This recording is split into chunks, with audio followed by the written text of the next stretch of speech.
Assalamualaikum, selamat datang kembali di Guru Gembel Channel. Pada tahun 1931, seorang komposer amatir asal Hungaria berdarah Yahudi namanya adalah Ray Seres itu bertengkar hebat dengan pacarnya. Masalahnya adalah si pacar menuntut agar Seres itu mendapatkan pekerjaan yang layak, memadai, dan memiliki kepastian sampai jangka waktu yang lebih panjang lagi.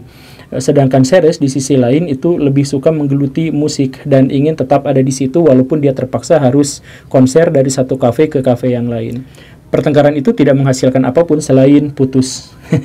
Ya, bagaimanapun ceritanya seperti itulah. Walaupun Seres berusaha sekuat tenaga untuk bisa menjalin hubungan, untuk mempertahankan hubungan, tetapi kandas di tengah jalan.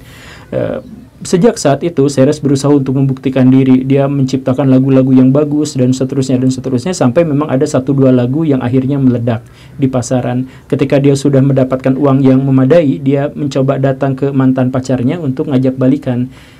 Tapi nahasnya pada waktu itu, tepat saat dia datang untuk ngajak balikan, pacarnya sudah meninggal dunia akibat bunuh diri.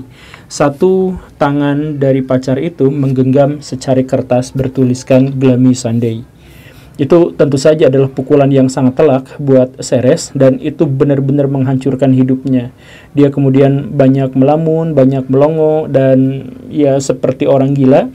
Tetapi disitulah dia kemudian menuliskan sebuah lagu yang kemudian diaransemen dan akhirnya menghasilkan satu yang benar-benar meledak pada waktu itu. Sebuah lagu yang berjudul Glamy Sunday. Tetapi seiring dengan lakunya lagu itu di pasaran, semakin meningkat pula kasus bunuh diri di Hungaria. Banyak orang-orang yang setelah mendengar lagu itu kemudian terinspirasi untuk bunuh diri. Bagaimana ceritanya sebuah lagu itu bisa menginspirasi orang untuk melakukan bunuh diri? Ya, ini adalah satu yang akan kita bahas saat ini. Jadi ayo kita putar lagunya. Dirga di antara pepohonan yang ada di daratan dan juga di lautan, kereta lewat. Kisah yang saya ceritakan di awal sebelum intro tadi itu sebenarnya hanya satu di antara sekian banyak versi dari awal mula terciptanya lagu Glamy Sunday. Kenapa ada begitu banyak versi? Karena tidak pernah ada satupun versi asli yang terpublikasi, sehingga memicu orang-orang untuk menciptakan versi-versi tersendiri dengan hipotesis, dengan hayalan mereka dan sebagainya untuk menutupi kepenasaranan masyarakat. Dan karena kepenasaranan masyarakat membutuhkan jawaban yang sesuai dengan fantasi mereka, maka versi-versi ini pun bermunculan disesuaikan dengan keinginan atau fantasi dari masyarakat yang dimaksud itu. Lagu Glamy Sunday walaupun pada waktu itu sempat booming, itu sampai sekarang sebenarnya adalah lagu yang tidak terlalu terkenal karena bahkan lirik aslinya pun itu hampir hilang, nyaris punah sama sekali. Lirik yang ada sekarang-sekarang ini itu adalah lirik yang berbahasa Inggris atau berbahasa yang lain-lain, dan itu pun kalaupun dinyanyikan oleh orang aslinya, komposer aslinya, itu merupakan sebuah gubahan. Kalau misalkan kita melihat versi aslinya, maka lagu ini sebenarnya adalah lagu tentang keputusasaan dari orang yang hidup di Hungaria pada waktu itu karena tekanan dari kelompok-kelompok fasis, karena ancaman perang dan peristiwa sesudah peperangan. Kan pada waktu itu terjadi pada tahun 1931 kan diciptakannya lagu ini. Jadi antara perang dunia satunya belum beres traumanya, siap-siap untuk menghadapi perang dunia kedua karena kelompok-kelompok fasis bermunculan. Kemudian kelompok komunis juga bermunculan. Kemudian setiap negara itu panik karena begitu banyak masalah, ditambah dengan wabah penyakit flu Spanyol yang baru saja reda, kemudian depresi ekonomi. Pada waktu itu kan ada Malaysia ya, depresi ekonomi terbesar dalam sejarah. Dan lagu ini muncul didorong oleh kondisi-kondisi yang semacam itu. Tetapi kemudian ketika lagu ini disodorkan kepada studio-studio rekaman, hampir semua studio rekaman itu menolak. Apa alasannya? Karena lagu ini bagus. Lagu itu bagus, maka lagu itu harus populer. Dan kalau misalkan kita harus membuat sebuah lagu itu populer, maka lagu itu harus dibuat murahan.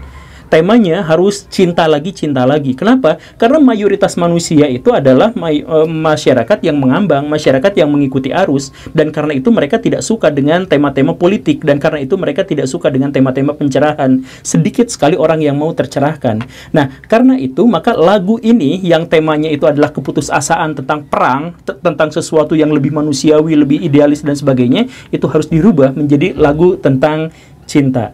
Dan akhirnya muncullah versi lirik lagu yang sebenarnya, yaitu tentang seorang laki-laki yang putus cinta dan karena itu dia memutuskan untuk ingin bunuh diri.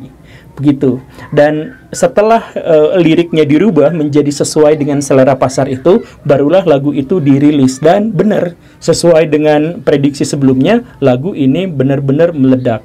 Dalam tanda kutip, kalau misalkan Baraya nonton lagunya di YouTube, karena sekarang sudah memang ada gitu ya, mungkin Baraya tidak akan terlalu senang karena ini lagu macam apa gitu ya. Ya, tapi kan satu zaman satu selera. Jadi zaman lalu seleranya memang seperti itu, rada cengeng gitu ya. Sedangkan zaman sekarang yang lebih jingkrak-jingkrak, lebih aneh-aneh kayak gitu kan. Cowok-cowok dilipenan gitu ya, terus joget-joget gitu, kulitnya putih-putih glowing ya kan. Setiap zaman itu beda-beda dan kita gak bisa mengkritik selera orang di zaman yang berbeda. Nah, tetapi seperti yang saya sampaikan sebelumnya, seiring dengan semakin populernya lagu ini, semakin banyak pula orang-orang yang melakukan bunuh diri. Ada beberapa kejadian, misalkan di satu kafe atau di satu kampung tertentu itu ngadain konser. Dan salah satu konser lagu yang dibawakan di situ itu adalah Glami Sunday. Dan tak lama setelah itu, walaupun penontonnya cuma ratusan, yang meninggal karena bunuh diri tak lama setelah itu adalah 17 orang. Jadi itu adalah angka yang sangat luar biasa. Atau misalkan ketika lagu ini diputar di mana-mana, di radio apa dan sebagainya, banyak juga orang-orang muda-mudi biasanya yang ditemukan meninggal dunia sambil memegang kertas bertuliskan Glami Sunday. Bahkan kalau misalkan kita mau menelisik satu demi satu, orang-orang yang terlibat dalam proses pembuatan lagu ini juga banyak yang meninggal gara-gara bunuh diri. Termasuk juga penyanyinya sendiri, Pak Seres tadi itu. Nah, saya tidak akan bercerita banyak tentang kasus-kasus bunuh diri yang diduga disebabkan oleh lagu Glami Sunday ini. Tetapi mari kita cari penjelasan yang lebih realistis, lebih masuk akal. Kenapa hal ini bisa terjadi? Pertanyaan paling mendasarnya adalah, bisakah sebuah lagu itu bisa mendorong seseorang untuk melakukan tindakan-tindakan nekat? Kalau kita misalkan mau berbicara tentang sains, maka jawaban itu bisa saja. Maksudnya bisa saja sebuah lagu itu mendorong seseorang untuk melakukan sesuatu. Karena sudah menjadi konsensus bagi para ilmuwan bahwa indera pendengaran itu memiliki koneksi yang langsung ke otak.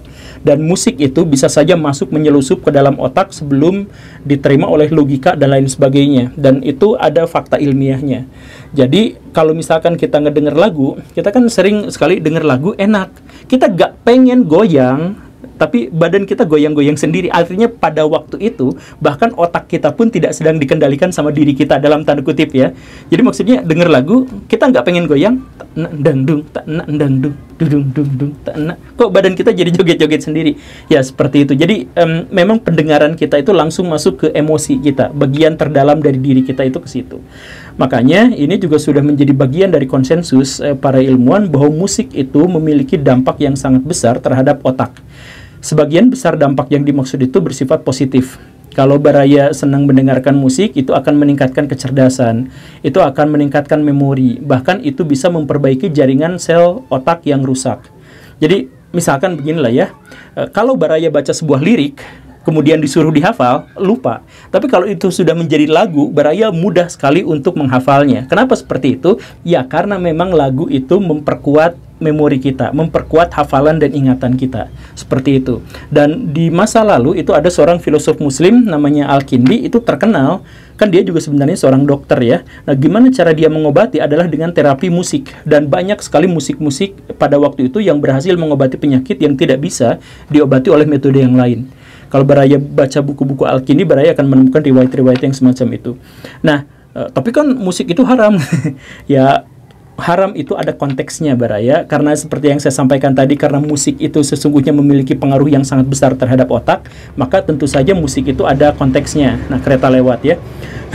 Tetapi secara keseluruhan tentu saja musik itu tidak diharamkan. Oh, tapi kan itu kata Ustadz Anu haram. Kalau Baraya misalkan mau menyelidiki, mau menyimak, orang-orang yang mengharamkan musik itu biasanya adalah orang-orang yang juga mengharamkan nonton bola kalau kalau pemainnya kafir, karena itu berarti membela orang-orang kafir. Orang-orang yang mengharamkan musik biasanya adalah yang juga mengharamkan hipnotis, karena hipnotis itu adalah ada unsur jin di situ, permainan menggunakan jin gitu. Karena nggak mungkin orang bisa mempengaruhi orang lain dalam kondisi yang seperti itu gitu. Orang-orang yang mengharamkan musik biasanya adalah orang yang sama seperti orang yang mengharamkan main catur, karena catur itu adalah menghabiskan waktu tanpa guna gitu dan sebagainya. Secara keseluruhan musik itu ya dalam pikiran saya itu tidak baik dan tidak buruk, bisa menjadi baik, bisa menjadi buruk karena variabel yang lain. Tapi balik lagi ke topik, karena dampaknya terhadap otak itu memang sangat besar dan sangat kuat seperti yang dimaksud itu, maka menjadi wajar kalau ada musik-musik tertentu yang demikian emosional sehingga mendorong seseorang untuk bisa melakukan hal-hal yang nekat. Itu sampai sejauh itu logika kita mengkonfirmasinya. Nah, tapi saya misalkan suka sekali dengan musik tapi gak pengen bunuh diri. Ya, enggak, gini Baraya. Jadi lagu Glami Sunday ini dalam hal ini, kalaupun memang harus kita hubungkan dengan fakta statistik bahwa kematian akibat bunuh diri itu meningkat di Hungaria, itu bukan berarti dia menjadi penyebab, tetapi lebih mungkin lagi dia adalah pemicu dari kasus bunuh diri yang semakin meningkat. Maksudnya begini Baraya, dan ini adalah salah satu jualan media massa yang menurut saya curang tetapi selalu diulang-ulang. Jadi media massa itu yang sekarang-sekarang itu banyak bikin judul-judul yang palsu. Misalkan karena alasan uang Rp17.000, seorang anak tega membacok ayahnya sendiri, gitu kan? Atau ada yang mengatakan tidak diberi uang jajan, seorang pemuda marah-marah dan membunuh ibunya sendiri, ya, begitu kan? Sebenarnya judul itu salah kaprah, karena yang sebenarnya terjadi adalah pemuda itu tidak membunuh orang tuanya gara-gara uang Rp17.000 atau gara-gara tidak diberi uang jajan. Yang sebenarnya terjadi itu adalah ada akumulasi kekesalan, ada akumulasi kemarahan dalam proses yang sangat panjang, dalam waktu yang sangat panjang terkait dengan hubungan antara ibu dan anak itu. Dan ketika ada satu pemicu, maka pemicu itu benar-benar menyebabkan si anak membacok orang tuanya. Jadi yang menyebabkan pembacokan itu bukan uang Rp17.000 atau gak dikasih uang, tetapi hal-hal yang terjadi jauh-jauh hari sebelumnya, kan begitu. Nah, dari hal itu kita juga harus pahami terkait dengan lagu Glami Sunday. Kalaupun misalkan kita mendengar lagu Glami Sunday kemudian kita merasa pengen bunuh diri, maka sebenarnya bukan lagu itu yang menjadi pemicunya, tetapi rangkaian peristiwa yang terjadi jauh-jauh hari sebelumnya yang kemudian diledakkan, dipicu oleh lagu itu. Dan kita juga dalam ini harus mengetahui tentang kondisi Eropa pada waktu itu yang saya jelaskan di awal tadi itu. Di tahun 1930-an itu adalah salah satu zaman terburuk yang ada di Eropa, karena pada waktu itu ada flu Spanyol yang membunuh 50 juta orang. Membunuh 50 juta orang itu pada waktu itu berarti ada keluarga-keluarga yang melihat anaknya sendiri meninggal, ayahnya sendiri meninggal, pokoknya mah tragedi-tragedi yang seperti itu terlihat. Kemudian tahun 1930-an berarti itu adalah generasi yang melihat Perang Dunia I dan akan menyaksikan Perang Dunia Kedua. Kondisinya, kondisi psikologis orang-orang pada waktu itu benar-benar dalam titik yang sangat menakutkan, apalagi kalau Baraya hidup di Hungaria. Hidup di wilayah tengah-tengah antara blok barat dan blok timur. Walaupun pada waktu itu belum tercipta, tetapi ininya sudah sangat kental gitu. Kalau misalkan Baraya juga hidup di tahun itu, Baraya akan menghadapi krisis ekonomi besar-besaran Malaysia pada waktu itu. Nah, dengan kondisi-kondisi yang seperti itu dan kemudian terakumulasi, kemudian ada sebuah lagu yang namanya Glami Sunday yang itu membuat kita terinspirasi untuk bunuh diri, maka itu akan benar-benar mendorong kita untuk melakukannya. Jadi kalau misalkan Baraya nonton lagu di YouTube gitu, Glami Sunday yang tadi itu yang saya nyanyikan di intro ya, kemudian kok gak pengen bunuh diri? Ya enggak, karena Baraya dalam kondisi yang baik-baik saja. Kan begitu ya ceritanya. Jadi walaupun dalam banyak sekali urban legend dan di channel-channel dan situs-situs di mana-mana itu menceritakan bahwa lagu Glami Sunday itu memang mendorong orang untuk melakukan bunuh diri, maka penjelasan yang paling mungkin adalah yang seperti itu. Tetapi penjelasan itu adalah penjelasan logis. Yang saya katakan itu logika kita mengkonfirmasi, tetapi pada faktanya kita belum menemukan data empirisnya. Jadi bahwa ada lonjakan angka bunuh diri pada tahun itu benar. Bahwa lagu itu juga populer itu juga benar. Tetapi adakah kaitan antara populernya lagu ini dengan lonjakan bunuh diri? Itu tidak ada datanya sama sekali. Tidak ada statistika sama sekali terkait dengan hal itu. Dan karena itu maka kita sampai sejauh ini baru boleh menduga bahwa lagu itu memang menjadi pelecut bagi banyak sekali angka bunuh diri, tetapi kita tidak bisa menyimpulkan itu karena itu baru data logika, belum data empiris. Begitu.